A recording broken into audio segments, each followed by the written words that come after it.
सभी विद्यार्थियों का जीबी एजुकेशन यूट्यूब चैनल में हार्दिक स्वागत है। आज अपन चर्चा करेंगे कक्षा 10 सामाजिक विज्ञान विषय के 18वें लेसन की।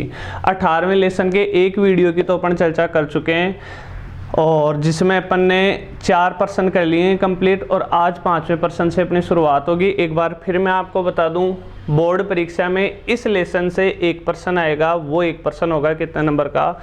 4 नंबर का। चलो 5वें प्रश्न की अपन शुरुआत करते हैं। हम बात कर रहे थे किसके बारे में? उपभोक्ता के बारे में।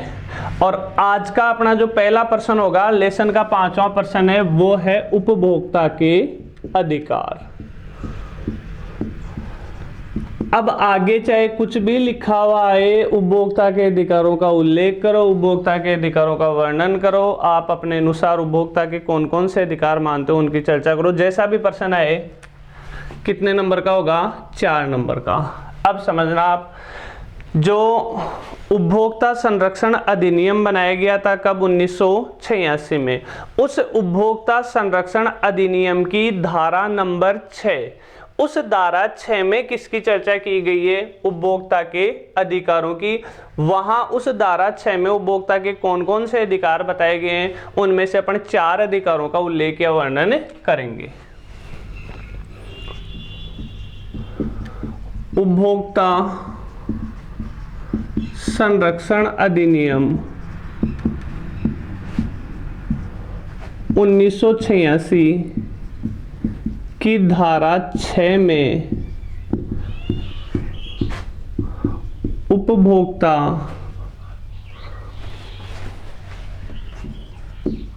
के अधिकारों का उल्लेख है। उपभोक्ता के अधिकारों का उल्लेख है। देखो लास्ट वीडियो में भी अपन ने चर्चा की थी इस अधिनियम की। उपभोक्ता से संबंधित जो अधिनियम था वो यही था, उपभोक्ता संरक्षण अधिनियम 1986। तो जो निम्नलिखित है मतलब उपभोक्ता के अधिकार कौन कौन से हैं। अब एक एक अधिकारों की अपन चर्चा करते हैं। किताब में पहला दे रखा है संकटमय वस्तु के विरुद्ध संरक्षण का अधिकार।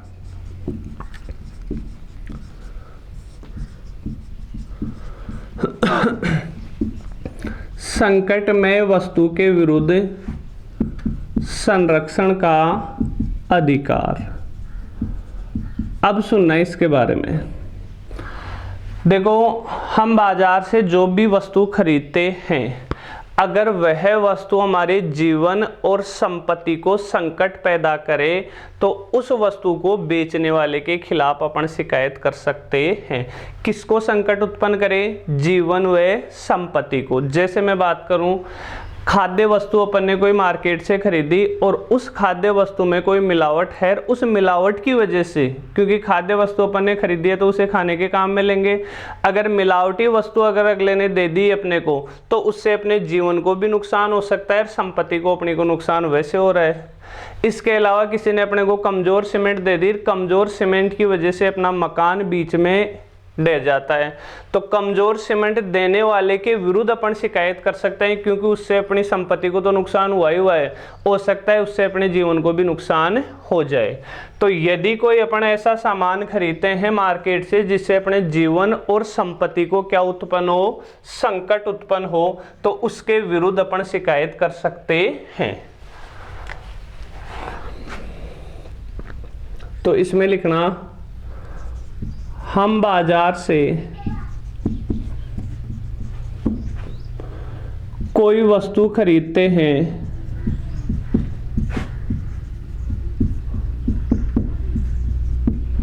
यदि वह वस्तु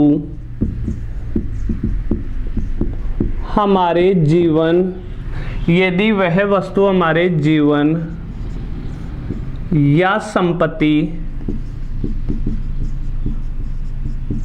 संपत्ति के लिए क्या उत्पन्न करे? संकट उत्पन्न करे, तो हम विक्रेता के खिलाफ, विक्रेता मतलब वस्तु को बेचने वाला, चाहे आप विक्रेता ना समझ पाओ, हालांकि बहुत आसान वर्ड है तो यहाँ ये भी लिख सकते हैं, तो हम उस वस्तु को बेचने वाले के खिलाफ शिकायत कर सकते हैं। ये मैंने आपको लास्ट वीडियो में बता ही दिया कि अगर अपने को शिकायत करनी है तो कहाँ करनी पड़ेगी। 20 लाख से नीचे की कोई वस्तु है तब तो जिला स्तर पर शिकायत होगी, 20 लाख से 1 करोड़ तक की कोई वस्तु है तो राज्य स्तर पर शिकायत होगी, और 1 करोड़ रुपए से अधिक की कोई वस्तु है तो राष्ट्रीय स्तर पर शिकायत होगी। शिकायत कहाँ होगी इसका उल्लेख अपन ने लास्ट वीडियो में कर लिया था। जैसे कोई खाद्य वस्तु या कमजोर सीमेंट, और भी आप कोई अपनी तरफ से इसमें उदाहरण लिख सकते हो, हमारे जीवन या संपत्ति के लिए संकट उत्पन्न कर सकती है, के लिए संकट उत्पन्न कर सकती है। तो एक तो पहला उपभोक्ता का अधिकार जो अपन ने देखा वो क्या था, संकटमय वस्तु के विरुद्ध संरक्षण का अधिकार।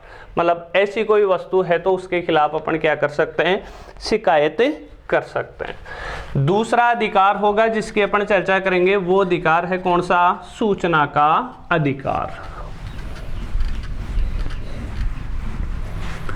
4 नंबर का प्रश्न बनेगा तो अपन कितने अधिकारों की चर्चा करेंगे, 4 अधिकारों की। दूसरा अधिकार कौन सा है, सूचना का अधिकार।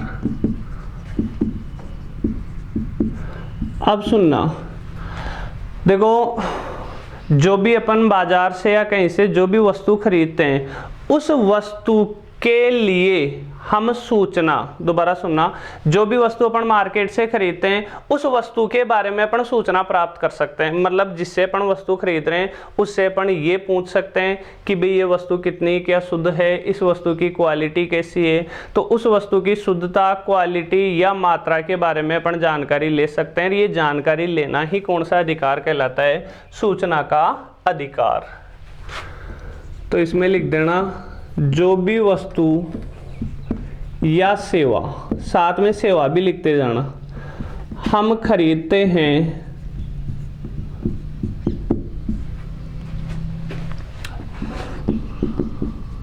उसकी मात्रा, शुद्धता, गुणवत्ता, गुणवत्ता लिख देना चाहे क्वालिटी लिख देना, एक ही बात है, आदि के बारे में हम जानकारी प्राप्त कर सकते हैं। हम जानकारी प्राप्त कर सकते हैं क्योंकि भाई ये तो अपना अधिकार है कि जो अपन खरीद रहे हैं उसके मामले में अपने को जानकारी तो होनी चाहिए ना कि इसकी क्वालिटी कैसी है, शुद्धता कैसी है और इसकी मात्रा कितनी है। ये दूसरा अधिकार। अब तीसरा अधिकार है वस्तुएं विभिन्न प्रतिस्पर्धी मूल्य पर प्राप्त करने का अधिकार। तीसरा अधिकार कौन सा है, वस्तुएं विभिन्न प्रतिस्पर्धी मूल्य पर प्राप्त करने का अधिकार।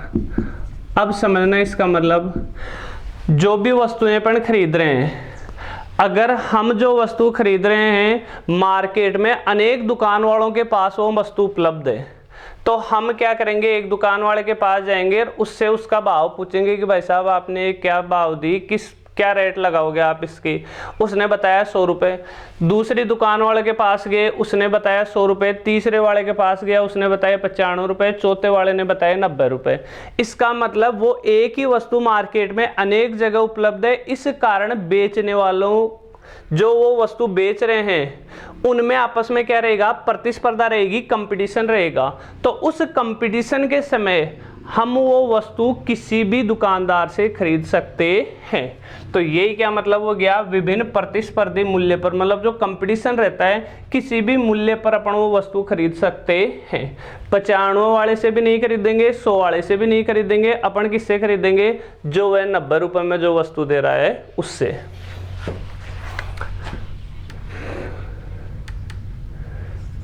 जो वस्तु हम खरीदते हैं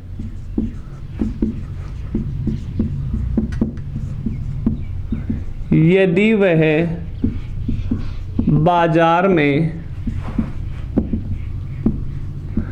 अनेक दुकानदारों के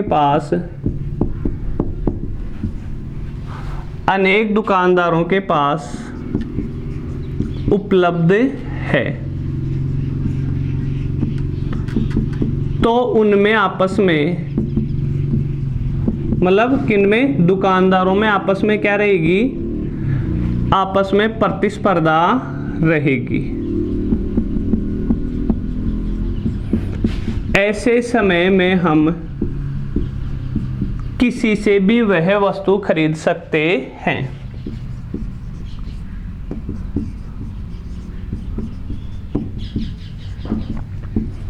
किसी से भी वह वस्तु खरीद सकते हैं। कोई अपने को ये नहीं कह सकता कि भाई आपने सबसे पहले मेरे से बात की थी तो आप ये वस्तु मेरे से ही खरीदो। ये अपना अधिकार है, अपन किसी भी दुकानदार से वो वस्तु खरीद सकते हैं। ये अपना तीसरा अधिकार कंप्लीट। चौथा अधिकार है उपभोक्ता शिक्षा पाने का अधिकार। देखो आसान से अधिकार हैं, आप लोग खुद भी समझते हो इनके बारे में।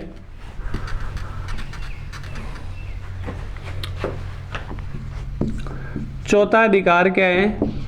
उपभोक्ता शिक्षा पाने का अधिकार। देखो अगर अपन उपभोक्ता हैं, कोई वस्तु खरीद रहे हैं और इस मामले में अपने को कोई जानकारी नहीं है कि भाई इस वस्तु की कितनी रेट होनी चाहिए, क्या होनी चाहिए, तब संभावना बनती है कि अपना क्या हो सकता है, वहाँ शोषण हो सकता है, वह वस्तु अपने को ज़्यादा रेट में भी दी जा सकती है। इसलिए उपभोक्ता संरक्षण अधिनियम 1986 के तहत उपभोक्ता को शोषण से बचाने के लिए क्या व्यवस्था की गई है, उसे उपभोक्ता शिक्षा पाने का अधिकार दिया गया है। तो इसमें देखना, उपभोक्ता को शोषण से बचाने के लिए, क्योंकि जानकारी नहीं होगी तो उपभोक्ता का क्या होगा, शोषण होगा, बचाने के लिए उपभोक्ता संरक्षण अधिनियम 1986, उपभोक्ता संरक्षण अधिनियम 1986 के तहत उपभोक्ता को क्या अधिकार है, उपभोक्ता शिक्षा प्राप्त करने का अधिकार है। उपभोक्ता शिक्षा प्राप्त करने का या पाने का अधिकार है। ये उपभोक्ता के कितने अधिकार? 4 अधिकार कंप्लीट हो चुके हैं। बहुत आसान सा प्रश्न था, छोटे छोटे अधिकार है जिनके बारे में अपन दैनिक जीवन में समझते हैं। अब देखो ये तो अपन ने चर्चा की थी उपभोक्ता के अधिकारों की। अब बात करेंगे अपन उपभोक्ता के कर्तव्य क्या क्या हैं। वस्तु खरीदते समय उसे किन किन बातों का ध्यान रखना चाहिए। इस लेसन के अपने 5 प्रश्न कंप्लीट और अब 6वें प्रश्न की चर्चा होगी।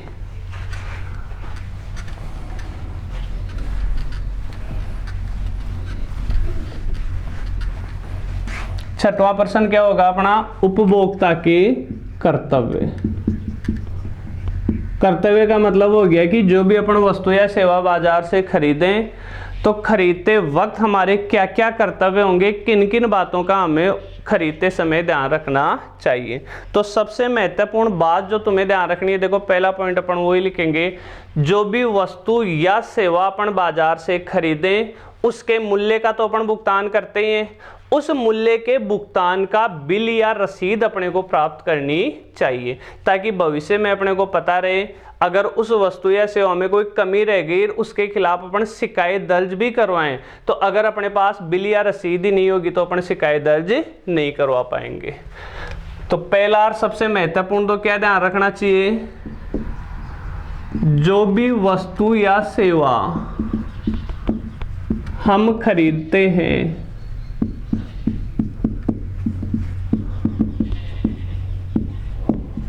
उसके मूल्य के भुगतान की, क्योंकि उसके मूल्य का अपन क्या करते हैं, भुगतान करते हैं, भुगतान का बिल अवश्य प्राप्त करना चाहिए।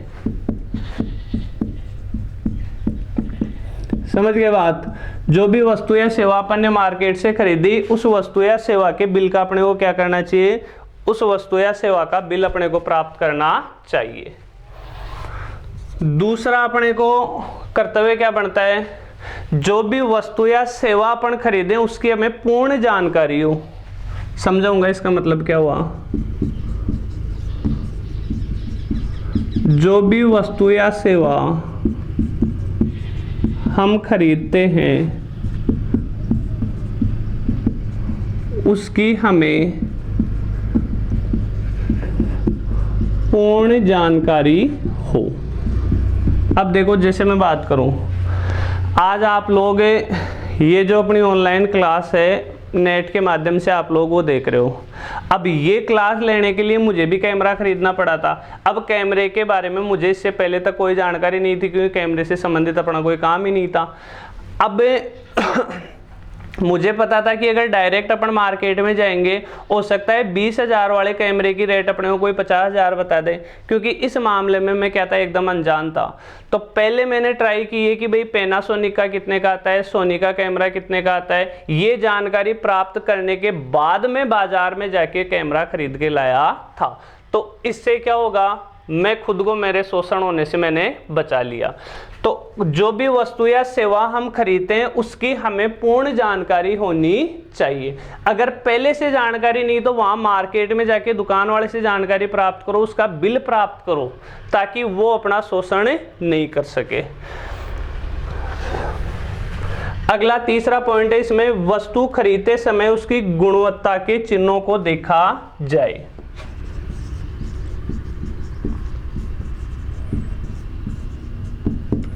वस्तु खरीदते समय उसकी गुणवत्ता के चिन्हों को देखा जाए। अब समझना इसका मतलब, जो भी अपन वस्तु खरीदते हैं वो वस्तु कैसी क्वालिटी की है। अगर वस्तु अच्छी क्वालिटी की है तो उस पे उस अच्छी क्वालिटी का एक चिन्ह लिखा हुआ आता है। जैसे हम कोई इलेक्ट्रॉनिक सामान या बर्तन वगैरह खरीदते हैं, समझ रहे हो बात, अगर वो अच्छी क्वालिटी का होगा तो उस पे कौन सा मार्क लगा हुआ आएगा, ISI। समझ रहे हो बात। अगर हम कोई ज्वेलरी खरीद रहे हैं और वो ज्वेलरी सोने चांदी की, जो भी अपन ज्वेलरी खरीदते हैं, अगर अच्छी क्वालिटी की होगी तो उस पे कौन सा मार्क का लगा हुआ आएगा, हॉलमार्क। अगर अपन कोई मसाले या खाने की वस्तु खरीद रहे हैं, वो अच्छी क्वालिटी की होगी तो उस पे कौन सा मार्का लगा हुआ आएगा, एग मार्क। तो ये कुछ मार्का हैं, मार्क हैं, चिन्ह हैं, जिनकी वजह से अपने को ये पता चल जाता है कि हाँ भाई ये वस्तु अच्छी क्वालिटी की है। तो ये अपन उदाहरण लिख लेते हैं। जैसे ISI mark, hallmark, AG mark आदि, ये कुछ मार्क या चिन्ह हैं जिनकी वजह से अपने को वस्तु की क्वालिटी का पता चलता है। चौथा, खरीदी गई वस्तु में यदि कोई दोष है, जैसे अपन ने वस्तु खरीद ली, उस वस्तु की क्वालिटी कमजोर है, क्वालिटी बेकार है, या वस्तु में कहीं टूट फूट निकल गई, खरीद के लाके घर पे आके अपन ने तो देखा, डिब्बा खोल के देखा कि ये वस्तु तो टूटी हुई है। अगर वस्तु में कोई दोष है तो तुरंत इसकी सूचना अपने को किसको देनी चाहिए, जिससे अपन ने वस्तु खरीदी है उसको तुरंत इसकी सूचना दे देनी चाहिए कि भाई साहब आपसे मैंने ये वस्तु ली थी, इसमें ये गड़बड़ है, तो आप कृपा करके मुझे इसकी बजाय दूसरी वस्तु दे दो। खरीदी गई वस्तु में यदि कोई दोष है तो इसकी सूचना तुरंत विक्रेता मतलब जिसने वस्तु अपने को बेची है, विक्रेता को देनी चाहिए। और तुरंत सूचना दे देनी चाहिए। ये नहीं कि अपन ने साल भर पहले कोई वस्तु खरीदी थी और फिर अपन आज सूचना दे रहे हैं कि यार तेरे से साल भर पहले मैं ये कैमरा लेके गया था और देखो इसमें तो ये स्क्रीन गई हुई है। तो ऐसा नहीं होता, तुरंत अपने को उसकी क्या करनी चाहिए, सूचना दे देनी चाहिए। और ये क्या हो गए, उपभोक्ता के कर्तव्य। मतलब अपने क्वेश्चन हो चुके हैं कितने, कौन सा था, 6 नंबर का प्रश्न था, 6 प्रश्न अपने इस लेसन के कंप्लीट। चलो अगला प्रश्न देखते हैं। अगला है विधिक जागरूकता का अर्थ और विधिक जागरूकता के उपाय। देखो मैंने आपको पहले भी कहा था, एक तो इस लेसन में उपभोक्ता के संबंध में चर्चा होगी, एक चर्चा होगी विधिक जागरूकता के संबंध में, एक चर्चा होगी सूचना के अधिकार के संबंध में। तो उपभोक्ता के संबंध में अपनी चर्चा कंप्लीट।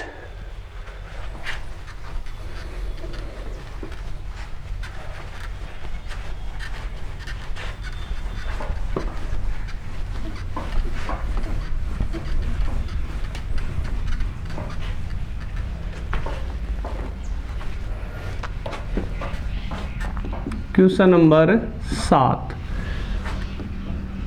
2 प्रश्न एक साथ हैं इसमें। एक तो है विधिक सेवा का विधिक जागरूकता का अर्थ,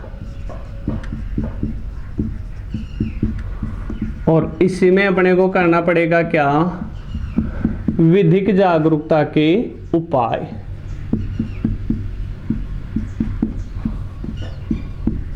ये प्रश्न आता है तो हो सकता है 2 नंबर का तो इसका अर्थ हो जाए, 2 नंबर का दे दे आपको क्या, विधिक जागरूकता के उपाय। अब समझना, एक अधिनियम था जिसका नाम था क्या, विधिक सेवा अधिनियम, और वो अधिनियम कब का था, 1987 का।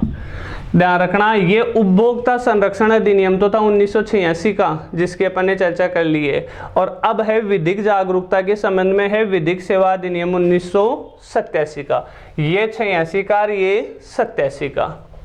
तो समझना इसको, विधिक सेवा अधिनियम 1987 के तहत भारत सरकार व राज्य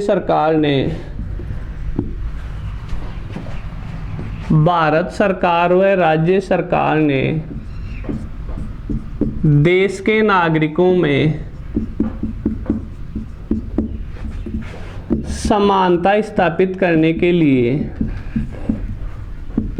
एक बार बोर्ड पे देख लो फिर मैं समझा दूंगा, समानता स्थापित करने के लिए अनेक कल्याणकारी योजनाएं चलाई, अनेक कल्याणकारी योजनाएं चलाई। अब सुनना, एक अधिनियम बना था विधिक सेवा अधिनियम 1987। इस अधिनियम के तहत भारत सरकार ने और प्रत्येक राज्य की जो सरकार आती है, उन्होंने पूरे देश के जो भी नागरिक हैं उनमें समानता स्थापित करने के लिए अनेक कल्याणकारी योजनाएं चलाई। अब समानता स्थापित करने के लिए क्या क्या योजनाएं चलाई, जैसे जो भी गरीबी रेखा से जो नीचे रहते हैं उनको कुछ विशेष सुविधाएं दी गई, SC ST, कोई भी कमजोर वर्ग है, बुजुर्ग है, विकलांग है, बालक हैं, इनके लिए अनेक छात्रवृत्ति से संबंधित ये योजनाएं चला दी। इन योजनाओं की जानकारी रखना ही क्या कहलाता है, विधिक जागरूकता कहलाता है। समझे बात, बोर्ड पे लिखता हूं फिर और बताऊंगा। इसके तहत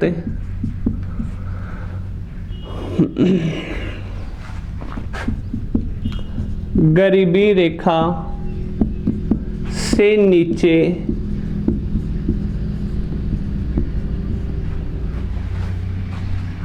जीवन यापन करने वालों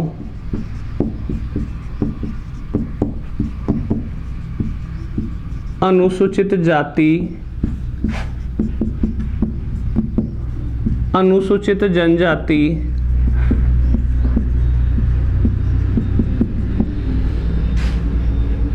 विकलांग, बुजुर्ग, महिलाओं, बच्चों आदि के विकास के लिए योजनाएं चलाएगी, आदि के विकास के लिए योजनाएं चलाई गई। अब समझना इसका मतलब, समानता कब स्थापित होगी? जब यदि कोई गरीबी रेखा से नीचे जीवन यापन कर रहा है, क्योंकि ये कमजोर वर्ग में आता है, SC, ST, विकलांग, बुजुर्ग, महिलाएं, बच्चे आदि का विकास होगा, तभी तो देश के नागरिकों में समानता स्थापित होगी। इनके विकास के लिए सरकार ने योजनाएं चलाई। इन योजनाओं की जानकारी रखना ही क्या कहलाता है? विधिक जागरूकता कहलाता है। अगर यह आपको याद नहीं रहे तो थोड़ा सा ध्यान रख लेना, गरीबी रेखा से नीचे जीवन यापन करने वालों, इसको कहते हैं क्या? BPL। पूरा अगर याद नहीं होना तो यहां से लेके यहां तक को लिख लेना BPL, below poverty line. Below का मतलब तो नीचे, पॉवर्टी लाइन मतलब गरीबी रेखा। गरीबी रेखा से नीचे वालों को क्या कहते हैं? BPL कहते हैं। अनुसूचित जाति की जगह लिख लेना चाहे आप SC, जनजाति की जगह लिख लेना आप ST। तो इसे आप ये भी लिख सकते हो, इसके तहत BPL, SC, ST, विकलांग, बुजुर्ग, मतलब ये 3 वर्ड हटा देना चाहे तो, और इनकी जगह क्या लिख सकते हो आप? BPL, SC, ST। समझ गए बात? लास्ट में लिखेंगे इन योजनाओं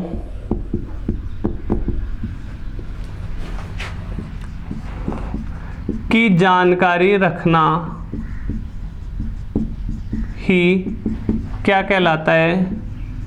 विधिक जागरूकता कहलाता है। ये विधिक जागरूकता का अर्थ कंप्लीट। तो प्रश्न आता है तो 2 नंबर का तो हो जाएगा क्या? विधिक जागरूकता का अर्थ। अब अपन चर्चा करेंगे कि विधिक जागरूकता मतलब इन योजनाओं के लिए, इन योजनाओं के प्रति लोगों में जागरूकता लाने के लिए अब तक क्या क्या उपाय किए गए हैं।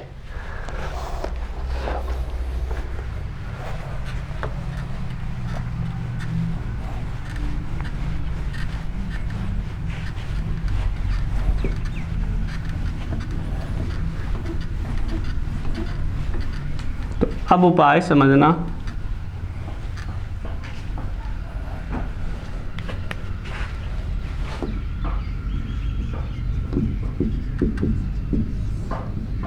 पहला उपाय देखो, इस विधिक जागरूकता के लिए एक टीम बनाई गई जिसका नाम दिया गया विधिक जागरूकता टीम।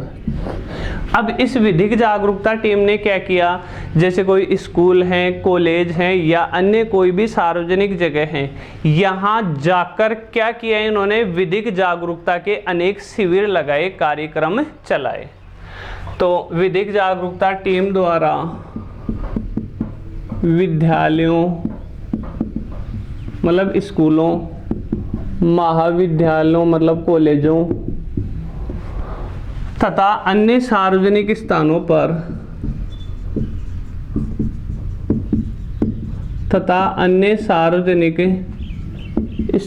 पर विधिक जागरूकता के शिविर लगाए।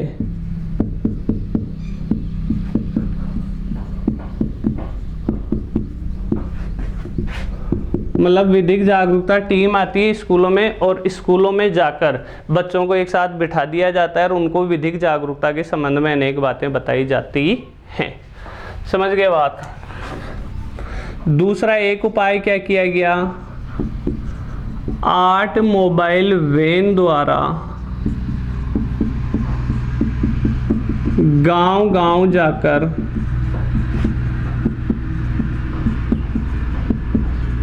विधिक जागरूकता की फिल्म दिखाई गई।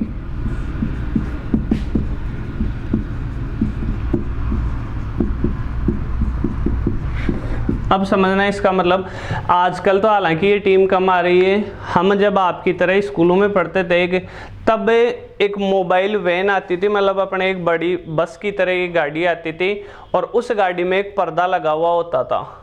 क्यों? और गांव में प्रचार हो जाता था कि आज फिल्म दिखाने वाले आए हैं, आज फिल्म दिखाने वाले आए थे। हम गांव के चौक में इकट्ठा हो जाते थे, फिर वो हमें उस बड़े पर्दे पर एक फिल्म दिखाते थे। वो फिल्म किससे संबंधित होती थी? विधिक जानकारी से संबंधित होती थी। कानूनी मामलों में वो हमें क्या देते थे? जानकारी देते थे। तो ये 8 मोबाइल वैन बोलते हैं उसको। 8 मोबाइल वैन द्वारा गाँव-गाँव जाकर विधिक जागरूकता की फिल्म दिखाई गई।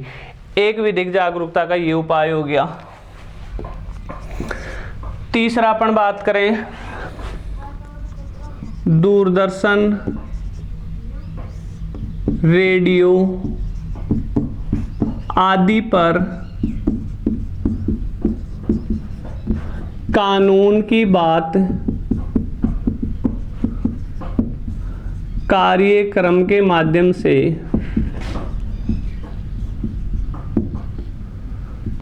विधिक जागरूकता, इसको अपन ये लिख सकते हैं, दूरदर्शन रेडियो आदि पर कानून की बात कार्यक्रम आता है। अब सुनना कब क्या आता है वो भी अपन चर्चा करेंगे। कानून की बात, कानून कह दो चाहे विधि कह दो एक ही बात है। विधि जागरूकता मतलब कानून की जागरूकता, जैसे मोदी मन की बात करते हैं ना, वैसे विधिक जागरूकता के लिए कौन सी बात की जाती है, कानून की बात।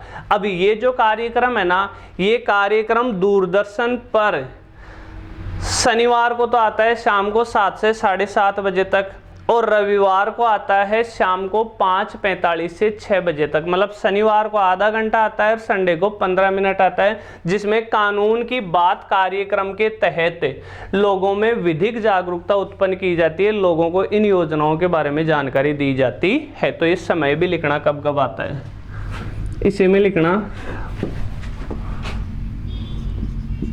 दूरदर्शन पर यह कार्यक्रम शनिवार शाम 7 से 7:30 बजे तक तथा रविवार शाम, मतलब शनिवार को तो आधा घंटा आता है और रविवार शाम 5:45 से 6 बजे, मतलब कितने मिनट आता है, 15 मिनट संडे को आता है, बजे तक दिखाया जाता है। तो एक ये तरीका हो गया विधिक जागरूकता का। लास्ट अपन एक पॉइंट और लेंगे, क्या किया जाता है विधिक जागरूकता के संबंध में छोटी छोटी किताबें बनी हुई है, जिसे अपन लघु पुस्तिका कह सकते हैं। छोटी किताब मतलब लघु पुस्तिका। इन किताबों के माध्यम से भी लोगों को ये किताबें बांटी जाती हैं, इसके माध्यम से भी विधिक जागरूकता उत्पन्न की जाती है। तो चौथा पॉइंट लिखेंगे अपन, विधिक जागरूकता के लिए अनेक लघु पुस्तकें बांटी जाती हैं। तो विधिक जागरूकता के लिए देखो सरकार ने क्या क्या उपाय किए। एक तो विधिक जागरूकता टीम द्वारा महाविद्यालय, स्कूल, कॉलेज और सार्वजनिक स्थानों पर क्या लगाए जाते हैं, शिविर लगाए जाते हैं, कंप्लीट काम। दूसरा, 8 मोबाइल वैन द्वारा गांव-गांव जाकर विधिक जागरूकता के संबंध में फिल्म दिखाई जाती है। तीसरा, दूरदर्शन रेडियो आदि पर कानून की बात कार्यक्रम आता है, जो शनिवार को तो टाइम बता ही दिया मैंने आपको, शनिवार और संडे, शनिवार को आधा घंटे और संडे को 15 मिनट। और चौथा पॉइंट अपन ने लिखा, विभिन्न प्रकार की छोटी छोटी या लघु पुस्तकें वितरित की गई। ये अपना इस क्वेश्चन का आंसर है कंप्लीट।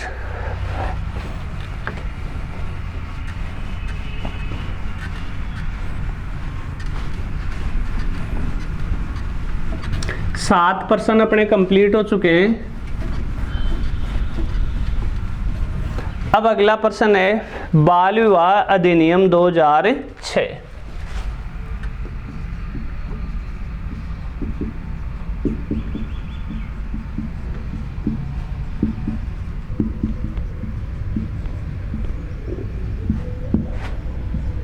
अब सुनना ये क्या है, अपने को पता है कि सरकार ने क्या फिक्स कर रखा है कि भाई शादी के लिए लड़के की उम्र कम से कम 21 साल की होनी चाहिए और लड़की की उम्र कम से कम 18 साल की होनी चाहिए। अगर इससे कम उम्र का कोई विवाह होता है तो उसे कहते हैं अपन बाल विवाह। और बाल विवाह के लिए क्या जुर्माना किया गया है इस अधिनियम के तहत, अगर कोई बाल विवाह पाया जाता है तो लड़का और लड़की दोनों के माँ बाप को 2 साल की जेल हो सकती है, 1 लाख रुपए जुर्माना हो सकता है। तो हमें प्रयास करना चाहिए कि बाल विवाह खुद को तो करना ही नहीं है और दूसरों को भी इसके लिए रोकना है। समझ गए बात? तो इसमें देखो क्या प्रावधान है, शादी के लिए लड़के की उम्र या लड़के की आयु कम से कम 21 वर्ष तथा लड़की की आयु कम से कम कितने वर्ष होनी चाहिए? 18 वर्ष होनी चाहिए। इससे कम आयु का विवाह है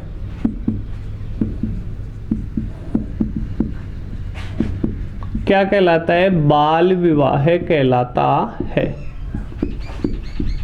इससे कम आयु का विवाह बाल विवाह कहलाता है। समझ जाओगे आगे? तो बहुत आसान सा है, ये तो आपको भी पता होगा। अब इसी में एक लाइन और लिखनी है, बाल विवाह होने पर लड़का तथा लड़की के माँ बाप को 2 साल की जेल और 1 लाख रुपए जुर्माना। बाल विवाह होने पर लड़के व लड़की के माता पिता को 2 साल की जेल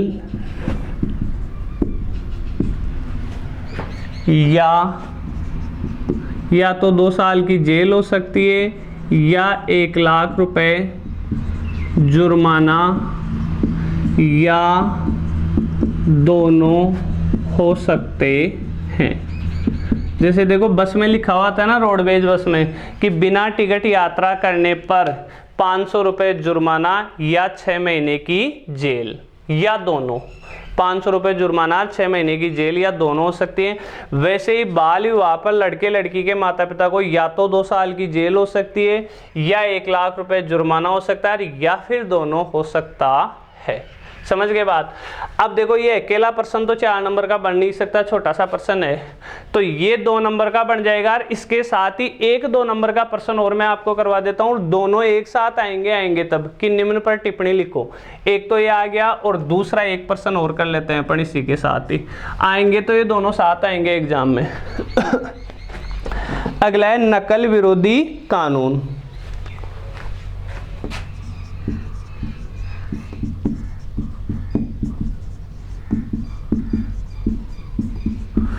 देखना इसको, एक कानून है जिसका नाम है राजस्थान सार्वजनिक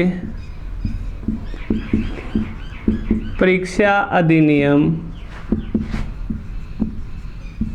1992 के अनुसार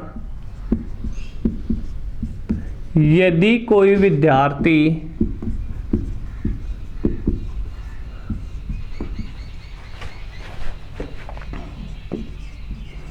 नकल करता हुआ पाया जाता है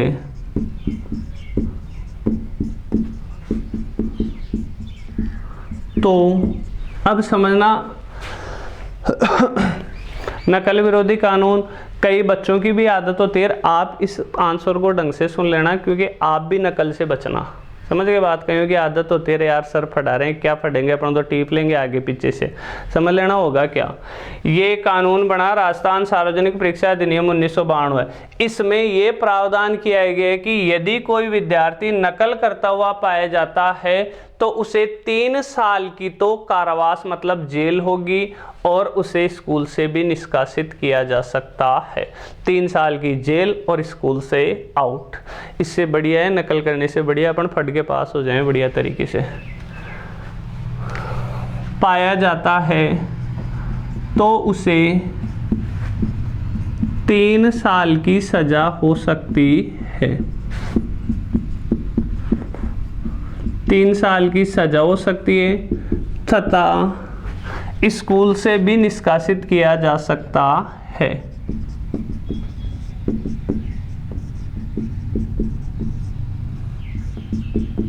मतलब स्कूल से बाहर निकाला जा सकता है, टीसी काट देंगे उस बच्चे की। फिर समझ गए बात? तो ये 2 छोटे छोटे प्रश्न थे और दोनों प्रश्न कितने थे नंबर के? 2-2 नंबर के बनते हैं। आज के लेसन में अपने को विधिक जागरूकता के संबंध में चर्चा कंप्लीट। ये भी विधिक जागरूकता के बारे में कुछ प्रावधान थे। लास्ट एक वीडियो, तीसरा वीडियो और बनाएंगे अपने इस लेसन का जिसमें चर्चा करेंगे सूचना का अधिकार। चलो आज के लिए इतना ही, नेक्स्ट क्लास में फिर अपनी मुलाकात होगी, तब तक के लिए धन्यवाद। जय हिंद, जय भारत।